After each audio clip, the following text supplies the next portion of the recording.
Llegué a ERIE justo antes de la medianoche con las luces delanteras cortando una niebla que no estaba ahí. Hora y media antes. Del tipo que se asienta baja y húmeda sobre la carretera y te hace pensar en detenerte. Excepto que no lo haces porque ya llegas tarde y se supone que el trabajo es simple. Una tarea, un formulario firmado. Luego me iría. Eso me decía a mí mismo, de todos modos. La llamada había llegado como a las 8 de esa noche mientras calentaba sobras en mi apartamento en las afueras de Pittsburgh. Addie Graham de la central de despacho fuera de horario de Verizon. Su voz cortante y profesional como siempre cuando tenía trabajo excedente que nadie más quería. Mantenimiento de repetidor de microondas en una caseta cerca del lago. Revisión de rutina. Cambiar un componente defectuoso. Registrar los números de serie. Obtener una firma. $400 más kilometraje si podía estar allí a medianoche. Dije que sí antes de que terminara de hablar. $400 eran $400. Y me había pasado el último año aceptando lo que viniera. Después de que Molly se fuera y las facturas médicas de Joyce empezaran a acumularse, era difícil rechazar trabajos de contratista limpios. Incluso los de toda la noche, incluso el viaje. Addie envió la orden de trabajo por correo mientras empacaba mi bolsa. Formato estándar de Verizon. La dirección era Parque Estatal Presque, Camino de Mantenimiento 14, edificio C. Ya había hecho una caseta de repetidor antes, en Johnstown. Un edificio prefabricado pequeño, un par de racks de equipo, climatización, nada complicado. Normalmente, entras y sales en 2 horas. Supuse que esto sería igual. El GPS me llevó hacia el norte por la 79, luego al oeste cuando me acerqué a la ciudad. ERIE de noche parecía medio desierta. Solo unas cuantas gasolineras aún iluminadas y algunos bares con coches aparcados fuera. Paré por café en un Seattle en Peach Street. El tipo detrás del mostrador ni siquiera levantó la vista cuando pagué. Pasada la ciudad, la carretera se estrechó y la niebla se volvió más espesa. Podía ver el lago a mi izquierda, solo una oscuridad que parecía no tener fin. Sin luna, sin luces, solo las mías. Presque resultó ser una lengua de tierra alargada que se adentraba en el lago ERIE. Todo arena, matorral y estacionamientos vacíos. Durante el día, seguramente se veía bonito. Playas, senderos, gente con perros. A medianoche, parecía el borde de algo. El camino de mantenimiento no estaba señalizado. Lo pasé 2 veces antes de ver el giro. Solo un hueco entre los árboles con una verja de eslabones y un pequeño cartel metálico que decía, solo personal autorizado. Me detuve y apagué el motor. No había nadie. Solo el sonido del agua moviéndose en algún lugar más allá de los árboles y el tic-tac del motor enfriándose. Me quedé sentado un minuto revisando mi teléfono. La orden de trabajo decía que alguien de la Oficina de Servicios Públicos de la ciudad se reuniría conmigo en el sitio para darme acceso. Algún asunto de jurisdicción compartida porque la caseta estaba en terreno del parque. No me gustaba esperar, pero así era el trabajo a veces. Unas luces aparecieron unos 5 minutos después. Una Explorer Ford blanca con un logotipo de la ciudad en la puerta, estacionándose detrás de mí y deteniéndose con las luces altas aún encendidas. Bajé. La mujer que salió era alta, tal vez 1,75. Llevaba una chaqueta impermeable con una credencial de la ciudad sujeta al frente. Pelo castaño rojizo recogido. No sonrió. Axel Barnes, dijo. Ese soy yo. Caminó hacia la verja sin ofrecer un apretón de manos, con las llaves ya en la mano. Gail Williams, Oficina de Servicios. Llegas tarde. El GPS tuvo problemas con el giro. No respondió a eso. Solo abrió la verja y la empujó, y luego se quedó allí esperando mientras agarraba mi bolsa de herramientas de la camioneta. Sus luces delanteras proyectaban sombras largas sobre la arena. Sigue el camino otros 400 metros, dijo.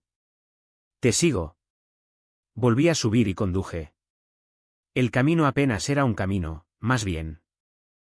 2 surcos de ruedas a través de pasto de playa con el lago tan cerca que ahora podía oír las olas.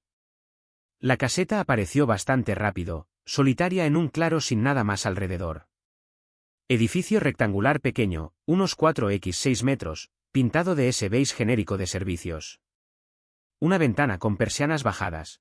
Una sola luz exterior sobre la puerta proyectando luz amarilla sobre la arena.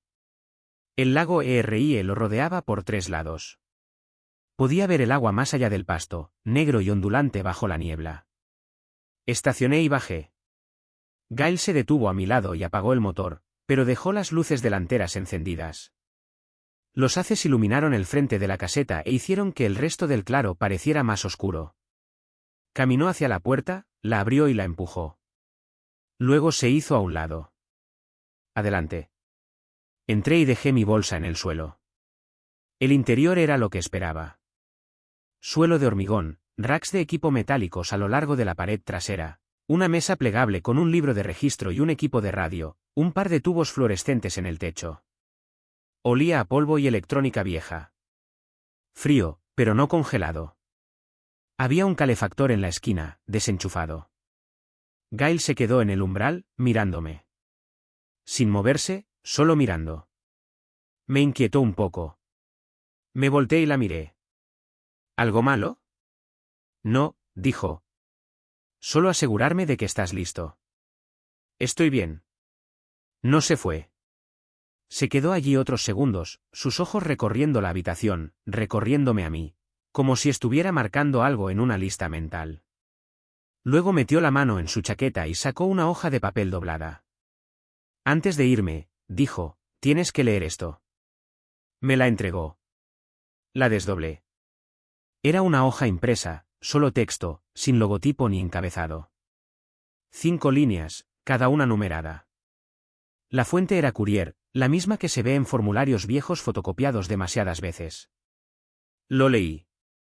1. Mantén una luz interior encendida en todo momento. 2. Si la niebla llega a la línea de la verja, cierra todas las persianas de las ventanas inmediatamente. 3. Si la radio dice tu nombre, no respondas. 4. Después de exactamente 3 golpes en la puerta, ve al panel de disyuntores y apaga el disyuntor principal durante 10 segundos, luego vuelve a encenderlo. 5. A las 4:04 de la madrugada, no estés de pie en el suelo. Lo leí 2 veces. Luego levanté la vista hacia Gail. ¿Qué es esto? Protocolos del sitio, dijo. Su voz era plana. Profesional, como si me estuviera diciendo dónde estaba el baño. ¿Protocolos para qué? Para trabajar de noche en esta ubicación. Volví a mirar el papel. A las 4:04 de la madrugada, no estés de pie en el suelo. Es una broma, ¿verdad? No. Entonces, ¿qué significa? Significa que sigas las instrucciones, dijo Gail. Exactamente como están escritas. Esperé a que sonriera, a que me diera alguna señal de que era una novatada o una broma que Verizon hacía a los contratistas nuevos. No lo hizo. Necesito que me las leas de vuelta, dijo. ¿En serio? Sí. La miré. Ella me devolvió la mirada, completamente inmóvil. Suspiré y las leí en voz alta. Mantén una luz interior encendida en todo momento. Si la niebla llega a la línea de la verja, cierra todas las persianas de las ventanas inmediatamente. Si la radio dice tu nombre, no respondas. Después de exactamente 3 golpes en la puerta, apaga el disyuntor principal durante 10 segundos. A las 4:04 de la madrugada, no estés de pie en el suelo. Gail asintió una vez. Bien. Guarda esa hoja contigo. ¿Qué pasa si no lo hago? No respondió. Solo sacó una pequeña libreta de su bolsillo, anotó algo. Fecha, hora, mi nombre probablemente, luego guardó el bolígrafo y lo guardó. Volveré a las 6 de la mañana para cerrar con llave, dijo. No salgas del edificio antes. ¿Espera? Pero ya estaba caminando de vuelta a su camioneta. Salí y la sexta subir, dar marcha atrás y conducir de vuelta por el camino hacia la verja. Sus luces traseras desaparecieron en la niebla. Y entonces me quedé solo. Me quedé allí un minuto sosteniendo el papel, escuchando el lago. El viento había arreciado un poco. Lo sentía entrar frío desde el agua. Volví a mirar las reglas. Doblé el papel y lo metí en el bolsillo de mi chaqueta. No lo volví a mirar. $400 eran $400, y había conducido 2 horas entre la niebla para llegar hasta aquí. Fuera cual fuera el problema de Gail, teatro de responsabilidad de la ciudad o una novatada al contratista nocturno, no cambiaba la orden de trabajo en mi tablet. Volví a entrar en la caseta y dejé que la puerta se cerrara de golpe tras mí. Las luces fluorescentes del techo hacían que todo pareciera lavado e institucional. Dejé mi bolsa de herramientas sobre la mesa plegable junto al libro de registro y la abrí, sacando mi multímetro y el interruptor de repuesto que Adie me había enviado por mensajería a mi apartamento. Hace 3 días. Todavía en la bolsa antiestática, con la etiqueta hacia arriba. Unidad estándar de Cisco, nada especial. El armario del equipo estaba montado contra la pared trasera, acero gris con ranuras de ventilación a los lados. Me acerqué y probé el mango, sin llave. Eso era algo, al menos. Había hecho trabajos donde te daban la orden, pero se olvidaban de mencionar que necesitarías cortadores de pernos para acceder al panel. Dentro, el armario estaba limpio. Más limpio que la mayoría que había visto, en realidad. Sin acumulación de polvo en los raíles.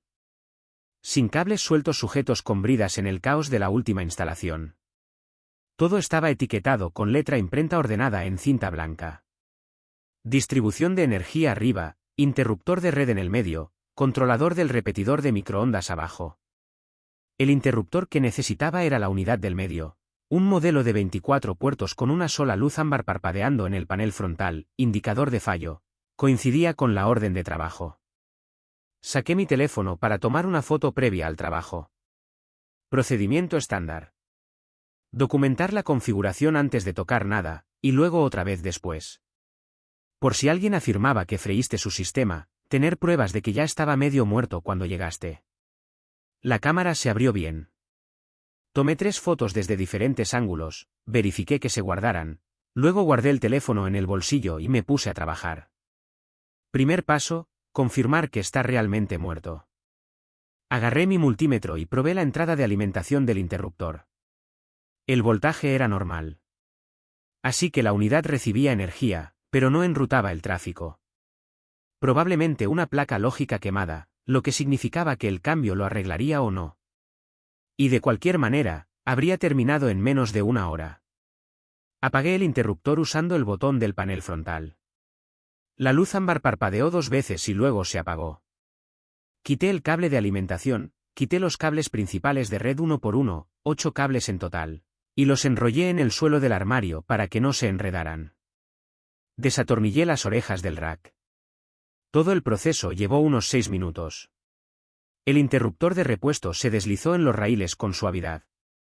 Apreté las orejas del rack, volví a conectar los cables principales en el mismo orden que los había quitado, etiquetados del 1 al 8 en los puertos, y volví a conectar la alimentación.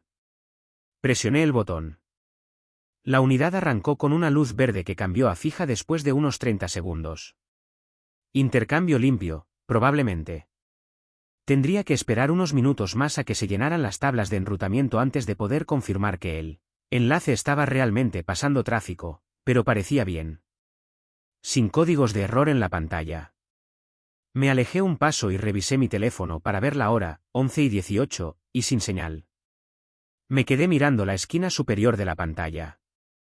Sin barras, ni una sola, solo un pequeño triángulo vacío donde debería estar el logo de la compañía. Y junto a él, sin servicio. Eso era raro. Había tenido señal completa en el 7 en PH Street hace 1 hora, y de nuevo cuando me había estacionado fuera de la verja. Me volteé hacia la ventana, esa con las persianas aún abiertas, y levanté el teléfono más alto. A veces los edificios metálicos mataban la recepción si estabas en el sitio incorrecto. Nada.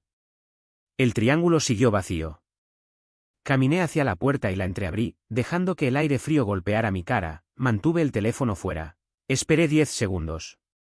Seguía sin barras. Volví a meter el teléfono y cerré la puerta. La caseta tenía luz. Los fluorescentes estaban encendidos. El interruptor estaba arrancando bien. Y el calefactor de la esquina seguía enchufado a la pared, aunque nadie se molestara en encenderlo. Así que no era un apagón, solo mi teléfono, excepto que trabajaba para Verizon. Mi teléfono era de Verizon. Y teníamos una torre de celular tal vez a 13 kilómetros al sur en tierra firme, y otra cerca de la entrada del parque. No debería haber perdido la señal a menos que ambas torres hubieran caído al mismo tiempo, lo que no pasaba. No sin que alguien enviara una alerta. Abrí el navegador de todos modos, escribí google.com, y vi la rueda de carga girar y girar hasta que se acabó el tiempo. Probé verizon.com. Lo mismo. Probé weather.gov, porque ese sitio cargaba con conexiones antiguas y a veces funcionaba cuando nada más lo hacía. Nope. Solo la rueda giratoria, luego una página de error gris, no se pudo conectar. Bien, vale. Tal vez el edificio era una zona muerta. Y simplemente no lo había notado antes porque había estado ocupado soportando el regaño de Gail. Saqué mi tablet de la bolsa de herramientas y la encendí. La tablet tenía su propio punto de acceso, separado de mi teléfono. Una unidad de grado para contratistas con un plan de datos dedicado que funcionaba en sótanos y túneles de metro y todos los otros sitios horribles a los que Verizon me enviaba a cambiar hardware. La tablet arrancó. Abrí el navegador, probé los mismos sitios. Nada. El mismo error, los mismos tiempos de espera agotados. Me senté en la silla plegable junto a la mesa y me quedé mirando la pantalla. 2 dispositivos, 2 conexiones de datos separadas, ambas muertas. Eso no tenía sentido a menos que toda la red de celular hubiera colapsado en los últimos 10 minutos. Y si eso fuera cierto, el interruptor que acababa de instalar no estaría arrancando tampoco, porque la conexión troncal funciona sobre la misma infraestructura. Miré el armario del equipo. La luz verde del interruptor parpadeaba constante. Sin errores. Así que la red estaba bien. Solo mi acceso a ella no lo estaba. Toqué la aplicación de GPS de la tablet. El mapa cargó. Guardaba datos localmente en caché, así que no necesitaba señal para ver dónde estabas. Pero el punto azul que normalmente mostraba mi ubicación había desaparecido. Toda la pantalla era solo agua gris etiquetada como Lago RIE y una delgada línea beige etiquetada como Parque Estatal Presque. Sin carreteras, sin edificios, sin marcadores. Alejé el zoom. El lago llenaba la pantalla. La costa de Pensilvania. Una mancha marrón en la parte inferior. Volví a acercar el zoom y traté de centrarme en el parque. El mapa se recargó y fue entonces cuando lo vi. Presque parecía equivocado. Toda la península había sido simplificada.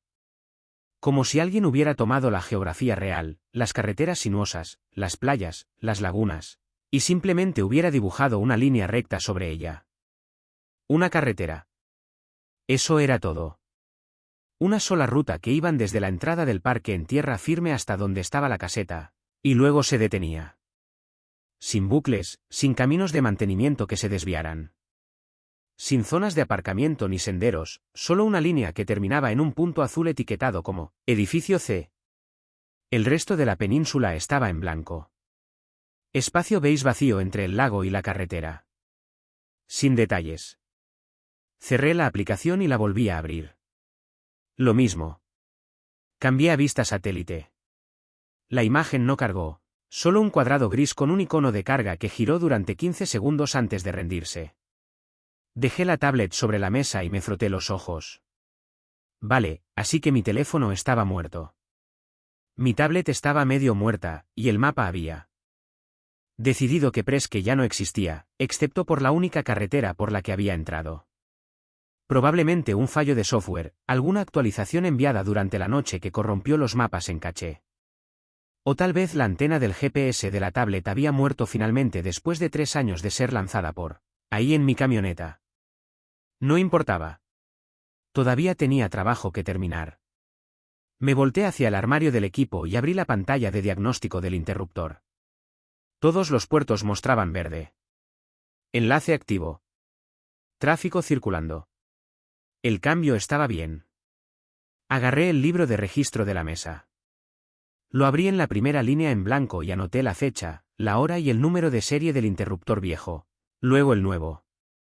Firmé mi nombre al final. ¿Hecho? Todo el trabajo había tardado unos 20 minutos. Todavía tenía hasta las 6 de la mañana antes de que Gail volviera.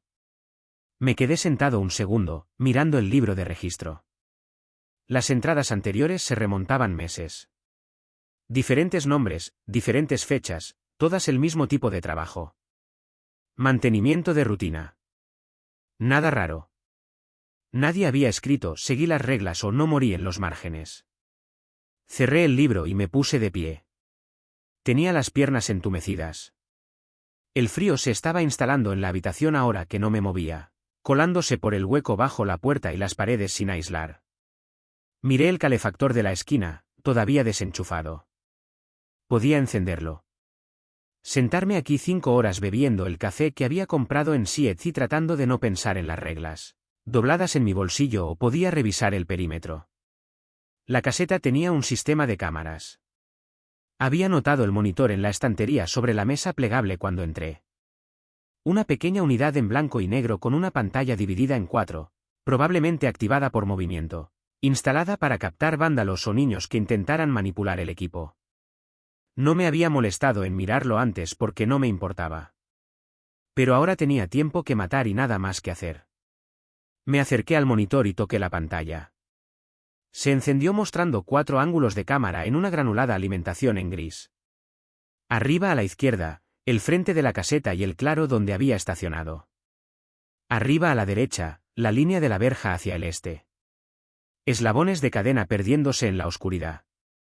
Abajo a la izquierda, la parte trasera de la caseta de frente al lago. Abajo a la derecha, la verja oeste, más eslabones y pasto de playa. Todo parecía normal, vacío, sin movimiento excepto el pasto mecido por el viento. Entonces vi la niebla. Cámara abajo a la izquierda primero. Se estaba adentrando desde el lago, baja y espesa, una pared sólida de gris, como a 15 metros de la caseta. No a la deriva, no rompiéndose en jirones o tendrilos, simplemente avanzando en una lámina uniforme, recta y nivelada, como si alguien hubiera corrido una cortina sobre el agua. La observé unos segundos. No disminuía la velocidad, no cambiaba de dirección, seguía avanzando. La cámara abajo a la derecha mostraba lo mismo. Niebla alcanzándola. Llegué a ERIE justo antes de la medianoche con las luces delanteras cortando una niebla, que no estaba ahí hora y media antes. Del tipo que se asienta baja y húmeda sobre la carretera y te hace pensar en detenerte.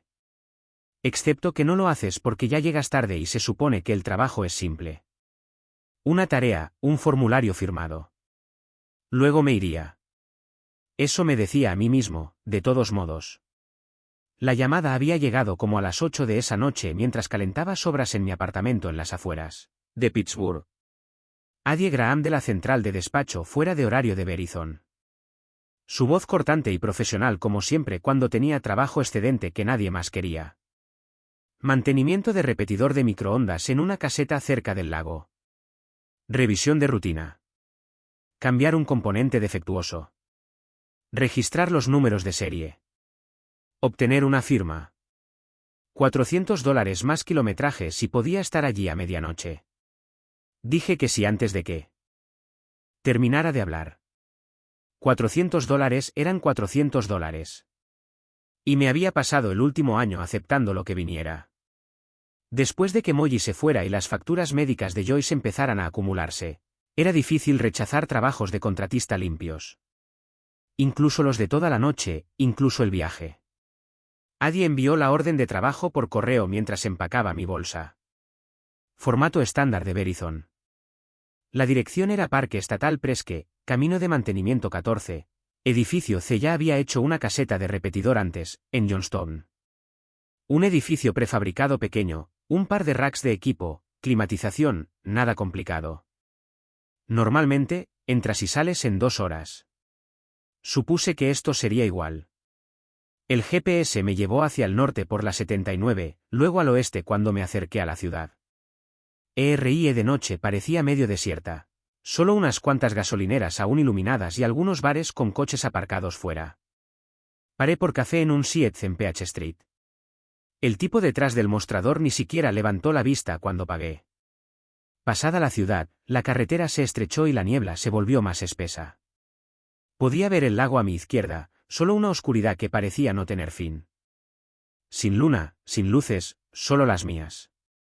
Presque resultó ser una lengua de tierra alargada que se adentraba en el lago Rie. Todo arena, matorral y estacionamientos vacíos. Durante el día, seguramente se veía bonito. Playas, senderos, gente con perros. A medianoche, parecía el borde de algo. El camino de mantenimiento no estaba señalizado. Lo pasé 2 veces antes de ver el giro. Solo un hueco entre los árboles con una verja de eslabones y un pequeño cartel metálico que decía, solo personal autorizado. Me detuve y apagué el motor. No había nadie. Solo el sonido del agua moviéndose en algún lugar más allá de los árboles y el tic-tac del motor enfriándose. Me quedé sentado un minuto revisando mi teléfono.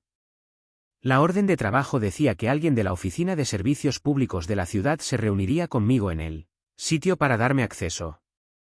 Algún asunto de jurisdicción compartida porque la caseta estaba en terreno del parque. No me gustaba esperar, pero así era el trabajo a veces. Unas luces aparecieron unos 5 minutos después. Una Explorer Ford blanca con un logotipo de la ciudad en la puerta, estacionándose detrás de mí y deteniéndose con las luces altas aún encendidas. Bajé. La mujer que salió era alta, tal vez 1,75. Llevaba una chaqueta impermeable con una credencial de la ciudad sujeta al frente. Pelo castaño rojizo recogido. No sonrió. Axel Barnes, dijo. Ese soy yo. Caminó hacia la verja sin ofrecer un apretón de manos, con las llaves ya en la mano. Gail Williams, Oficina de Servicios. Llegas tarde. El GPS tuvo problemas con el giro. No respondió a eso. Solo abrió la verja y la empujó, y luego se quedó allí esperando mientras agarraba mi bolsa de herramientas de la camioneta. Sus luces delanteras proyectaban sombras largas sobre la arena. Sigue el camino otros 400 metros, dijo. Te sigo. Volví a subir y conduje. El camino apenas era un camino, más bien 2 surcos de ruedas a través de pasto de playa con el lago tan cerca que ahora podía oír las olas. La caseta apareció bastante rápido, solitaria en un claro sin nada más alrededor. Edificio rectangular pequeño, unos 4x6 metros, pintado de ese beige genérico de servicios. Una ventana con persianas bajadas, una sola luz exterior sobre la puerta proyectando luz amarilla sobre la arena.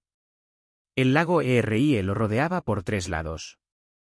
Podía ver el agua más allá del pasto, negro y ondulante bajo la niebla. Estacioné y bajé.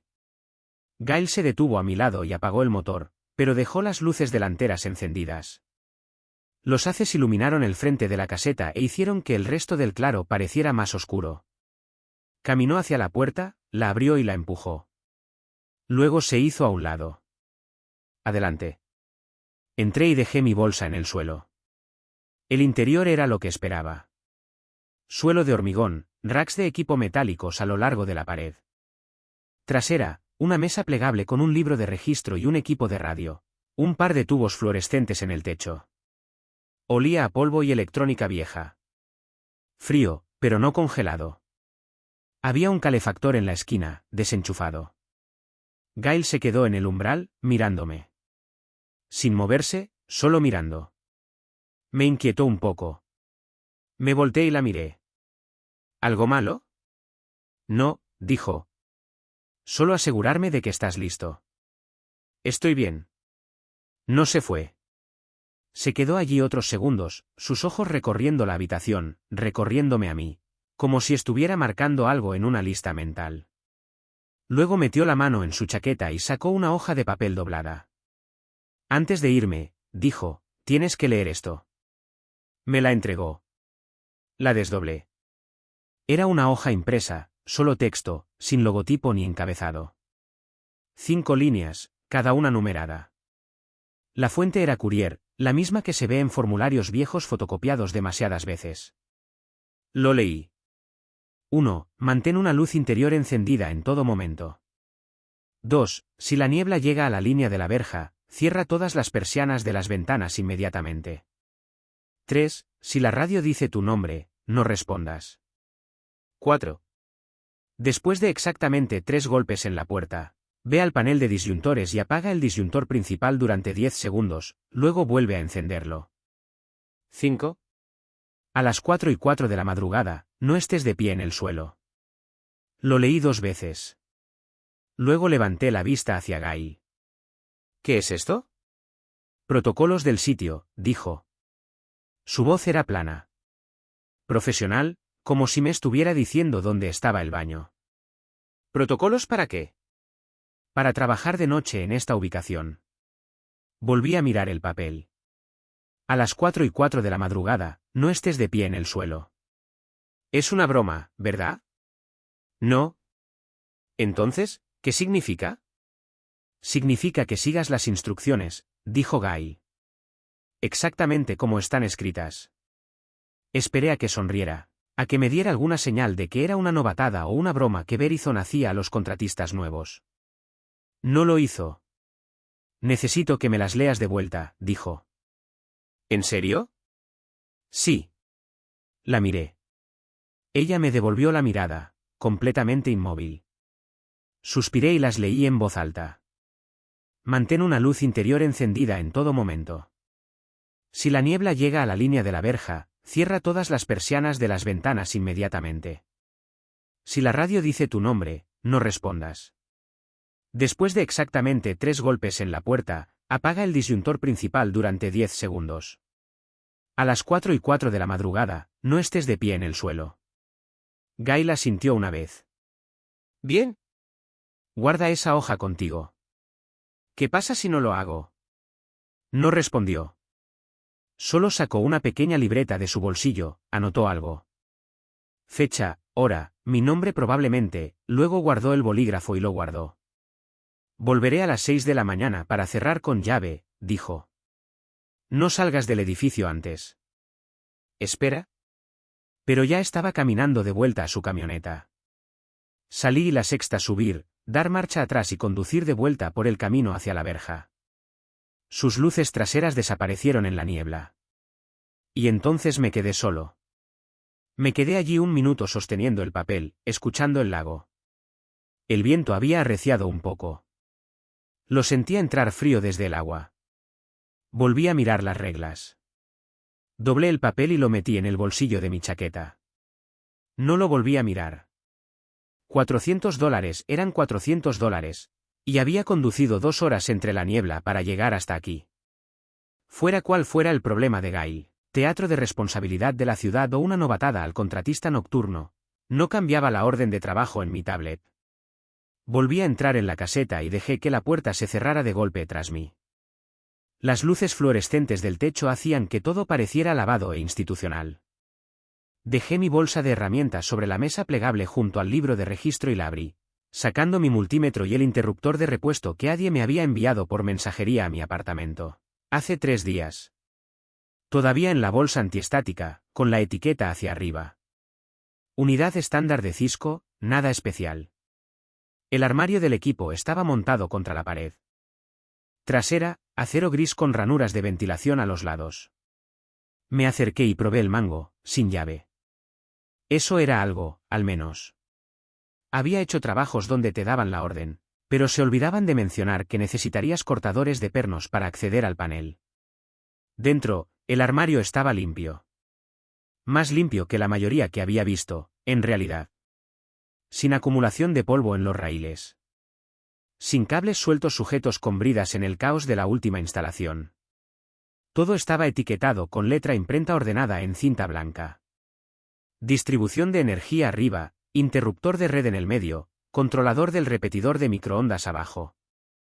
El interruptor que necesitaba era la unidad del medio, un modelo de 24 puertos con una sola luz ámbar parpadeando en el panel frontal, indicador de fallo, coincidía con la orden de trabajo. Saqué mi teléfono para tomar una foto previa al trabajo. Procedimiento estándar. Documentar la configuración antes de tocar nada, y luego otra vez después. Por si alguien afirmaba que freíste su sistema, tener pruebas de que ya estaba medio muerto cuando llegaste. La cámara se abrió bien. Tomé 3 fotos desde diferentes ángulos, verifiqué que se guardaran, luego guardé el teléfono en el bolsillo y me puse a trabajar. Primer paso, confirmar que está realmente muerto. Agarré mi multímetro y probé la entrada de alimentación del interruptor. El voltaje era normal. Así que la unidad recibía energía, pero no enrutaba el tráfico. Probablemente una placa lógica quemada, lo que significaba que el cambio lo arreglaría o no. Y de cualquier manera, habría terminado en menos de una hora. Apagué el interruptor usando el botón del panel frontal. La luz ámbar parpadeó 2 veces y luego se apagó. Quité el cable de alimentación, quité los cables principales de red 1 por 1, 8 cables en total, y los enrollé en el suelo del armario para que no se enredaran. Desatornillé las orejas del rack. Todo el proceso llevó unos 6 minutos. El interruptor de repuesto se deslizó en los raíles con suavidad. Apreté las orejas del rack, volví a conectar los cables principales en el mismo orden que los había quitado, etiquetados del 1 al 8 en los puertos, y volví a conectar la alimentación. Presioné el botón. La unidad arrancó con una luz verde que cambió a fija después de unos 30 segundos. Intercambio limpio, probablemente. Tendría que esperar unos minutos más a que se llenaran las tablas de enrutamiento antes de poder confirmar que el enlace estaba realmente pasando tráfico, pero parecía bien. Sin códigos de error en la pantalla. Me alejé un paso y revisé mi teléfono para ver la hora, 11:18, y sin señal. Me quedé mirando la esquina superior de la pantalla. Sin barras, ni una sola, solo un pequeño triángulo vacío donde debería estar el logo de la compañía. Y junto a él, sin servicio. Eso era raro. Había tenido señal completa en el 7 en PH Street hace una hora, y de nuevo cuando me había estacionado fuera de la verja. Me volteé hacia la ventana, esa con las persianas aún abiertas, y levanté el teléfono más alto. A veces los edificios metálicos mataban la recepción si estabas en el sitio incorrecto. Nada.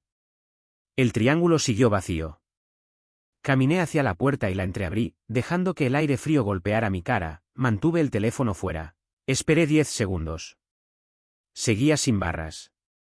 Volví a meter el teléfono y cerré la puerta. La caseta tenía luz. Los fluorescentes estaban encendidos. El interruptor estaba arrancando bien. Y el calefactor de la esquina seguía enchufado a la pared, aunque nadie se molestara en encenderlo. Así que no era un apagón, solo mi teléfono, excepto que trabajaba para Verizon. Mi teléfono era de Verizon. Y teníamos una torre de celular tal vez a 13 kilómetros al sur en tierra firme, y otra cerca de la entrada del parque. No debería haber perdido la señal a menos que ambas torres hubieran caído al mismo tiempo, lo que no pasaba. No sin que alguien enviara una alerta. Abrí el navegador de todos modos, escribí google.com, y vi la rueda de carga girar y girar hasta que se acabó el tiempo. Probé verizon.com. Lo mismo. Probé weather.gov, porque ese sitio cargaba con conexiones antiguas y a veces funcionaba cuando nada más lo hacía. Nope. Solo la rueda giratoria, luego una página de error gris, no se pudo conectar. Bien, vale. Tal vez el edificio era una zona muerta. Y simplemente no lo había notado antes porque había estado ocupado soportando el regaño de Gail. Saqué mi tablet de la bolsa de herramientas y la encendí. La tablet tenía su propio punto de acceso, separado de mi teléfono. Una unidad de grado para contratistas con un plan de datos dedicado que funcionaba en sótanos y túneles de metro y todos los otros sitios horribles a los que Verizon me enviaba a cambiar hardware. La tablet arrancó. Abrí el navegador, probé los mismos sitios. Nada. El mismo error, los mismos tiempos de espera agotados. Me senté en la silla plegable junto a la mesa y me quedé mirando la pantalla. 2 dispositivos, 2 conexiones de datos separadas, ambas muertas. Eso no tenía sentido a menos que toda la red de celular hubiera colapsado en los últimos 10 minutos. Y si eso fuera cierto, el interruptor que acababa de instalar no estaría arrancando tampoco, porque la conexión troncal funciona sobre la misma infraestructura. Miré el armario del equipo. La luz verde del interruptor parpadeaba constante. Sin errores. Así que la red estaba bien. Solo mi acceso a ella no lo estaba. Toqué la aplicación de GPS de la tablet. El mapa cargó. Guardaba datos localmente en caché, así que no necesitaba señal para ver dónde estabas. Pero el punto azul que normalmente mostraba mi ubicación había desaparecido. Toda la pantalla era solo agua gris etiquetada como Lago RIE y una delgada línea beige etiquetada como Parque Estatal Presque. Sin carreteras, sin edificios, sin marcadores. Alejé el zoom. El lago llenaba la pantalla. La costa de Pensilvania. Una mancha marrón en la parte inferior. Volví a acercar el zoom y traté de centrarme en el parque. El mapa se recargó y fue entonces cuando lo vi. Presque parecía equivocado. Toda la península había sido simplificada. Como si alguien hubiera tomado la geografía real, las carreteras sinuosas, las playas, las lagunas, y simplemente hubiera dibujado una línea recta sobre ella. Una carretera. Eso era todo. Una sola ruta que iban desde la entrada del parque en tierra firme hasta donde estaba la caseta, y luego se detenía.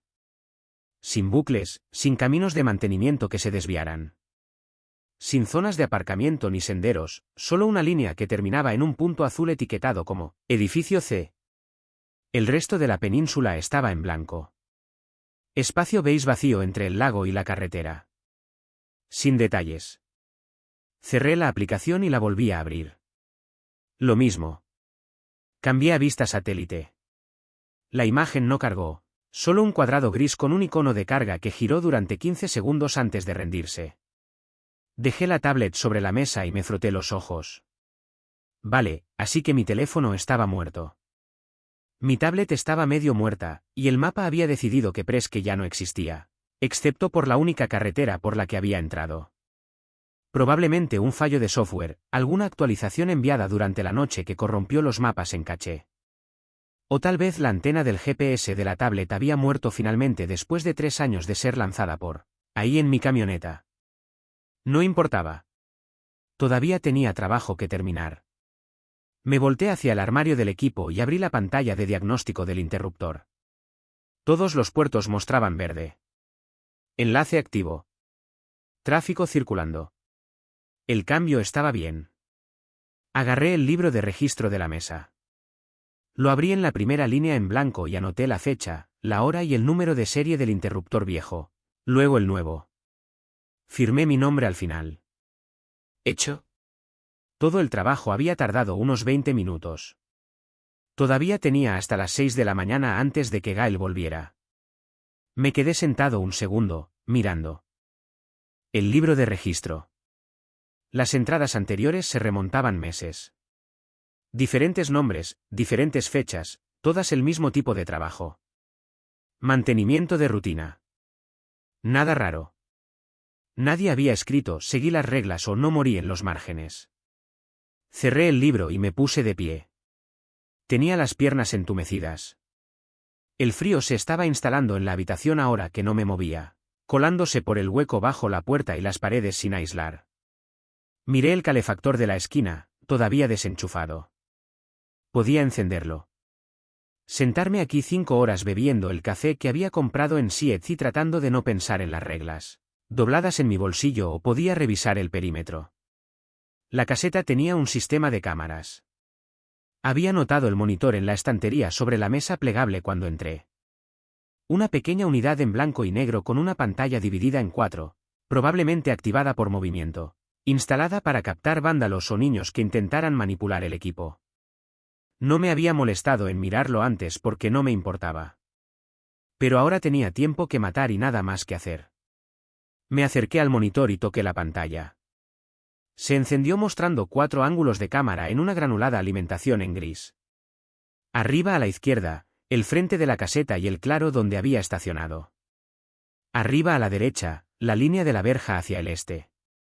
Eslabones de cadena perdiéndose en la oscuridad. Abajo a la izquierda, la parte trasera de la caseta de frente al lago. Abajo a la derecha, la verja oeste, más eslabones y pasto de playa. Todo parecía normal, vacío, sin movimiento excepto el pasto mecido por el viento. Entonces vi la niebla. Cámara abajo a la izquierda primero. Se estaba adentrando desde el lago, baja y espesa, una pared sólida de gris, como a 15 metros de la caseta. No a la deriva, no rompiéndose en jirones o tendrilos, simplemente avanzando en una lámina uniforme, recta y nivelada, como si alguien hubiera corrido una cortina sobre el agua.